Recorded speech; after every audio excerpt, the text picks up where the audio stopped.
ঈদে বাড়ি ফিরতে ট্রেন স্টেশন ও বাস টার্মিনালের পাশাপাশি লঞ্চ ঘাটেও ভিড় করেছেন যাত্রীরা।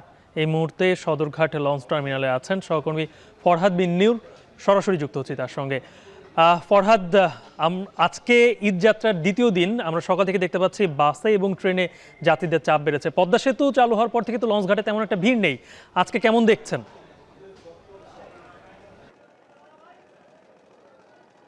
গালিব, আপনি বলছিলেন পদ্মা সেতু চালুর পর থেকে এই সদরঘাটে ভিড় কমলেও আমরা দেখেছি যে স্বাভাবিক দিনের তুলনায় এখন কিন্তু যেহেতু ঈদযাত্রা শুরু হয়ে গেছে, অনেক মানুষ রয়েছেন যারা এই নৌপথে যেতেই স্বাচ্ছন্দ্য বোধ করেন তাদের ঈদযাত্রা করতে।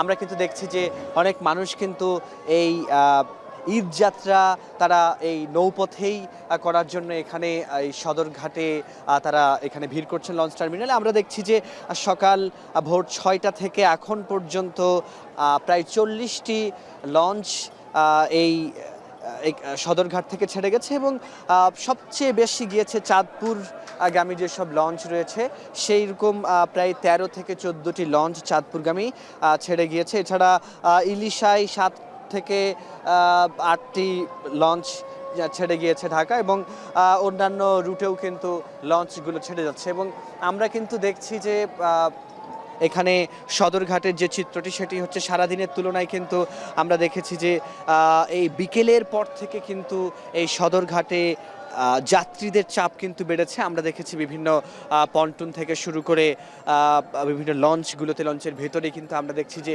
সেই মানুষের চাপটা কিন্তু ক্রমান্বয়ে বাড়ছে। ঠিক এই মুহূর্তে আমরা ইফতারের পরবর্তী সময়ে কিন্তু আমরা দেখছি যে এখনও কিন্তু অনেক মানুষ এখানে রয়েছে। তবে ভাড়ার বিষয়টা নিয়ে যদি একটু বলি, আমরা লঞ্চ মালিক যারা রয়েছেন তাদের সঙ্গে কথা বলি, তারা বলছেন যে ভাড়া খুব একটা বাড়ানো হয়নি এবং তারা সরকার নির্ধারিত ভাড়াই তারা রাখছেন। তবে যাত্রীদের অনেকে বলছেন যে তারা স্বাচ্ছন্দ্যেই তারা এবার ঈদযাত্রা করতে পারবেন লঞ্চের মধ্য দিয়ে, এটা কিন্তু তারা প্রত্যাশা করছেন। তো এই ছিল গালিব আমার কাছে সদরঘাট থেকে সবশেষ তথ্য। সদরঘাট থেকে ঈদযাত্রার খবর জানাচ্ছিলেন সহকর্মী ফরহাদ বিন নূর।